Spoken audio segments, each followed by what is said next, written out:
కేసీఆర్ తెలంగాణ ప్రజలతో పాటు మహబూబ్ నగర్ జిల్లా ప్రజలను మోసం చేశారని మంత్రి కోమటిరెడ్డి ఆరోపించారు. మహబూబ్ నగర్ జిల్లా దేవరకద్రలో వివిధ అభివృద్ధి పనులకు మంత్రులు కోమటిరెడ్డి వెంకటరెడ్డి, వాకిటి శ్రీహరి, ఎమ్మెల్యే మధుసూదన్ రెడ్డి శంకుస్థాపన చేశారు. దళిత ముఖ్యమంత్రి అని, డబుల్ బెడ్రూమ్ ఇళ్లని, పాలమూరు రంగారెడ్డి ప్రాజెక్టు 90% పూర్తి చేశారని అబద్ధాలు చెప్పారని అన్నారు. 70,000 పుస్తకాలు చదివిన తనకు 80,000 కోట్ల విలువగల ప్రాజెక్టుకు 25,000 కోట్లు ఖర్చు పెడితే ఎంత పని పూర్తవుతుందో తెలియదా అని ప్రశ్నించారు. తమ ప్రభుత్వం వచ్చాకే పాలమూరు రంగారెడ్డి ప్రాజెక్టు కింద ఉదండాపూర్ వరకు భూసేకరణ నిమిత్తం 7,000 కోట్ల రూపాయలు ఖర్చు చేశామన్నారు. పాలమూరు రంగారెడ్డి ప్రాజెక్టు పూర్తి చేసి తీరుతామని కోమటిరెడ్డి తెలిపారు.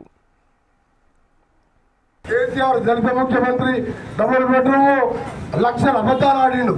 మనం ఈ 10 పాయింట్ చెప్తే ఇలా సగం కార్యక్రమాలు చేసినాం, సగం ఇప్పుడిప్పుడు అప్లకెళ్ళి బయటపడి చేస్తున్నాం. ఆయన ఒకటే అంటే చివరిగా చెప్తున్నా, ఎంత అబద్ధాల కోరంటే పాలమూరు ప్రాజెక్టుని 90% చేస్తున్నా. ముఖ్యమంత్రి గారిని పట్టుకొని ఈ సంఘాతి ప్రభుత్వం 10% కూడా చేయలేదన్నారు.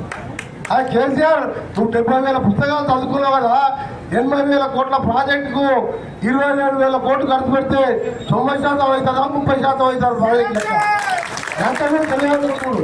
అంటే తెలంగాణ పిల్లలు, పాలమూరు కూలోళ్ళు వీళ్ళకి తెలివి లేదనుకుంటున్నాడు.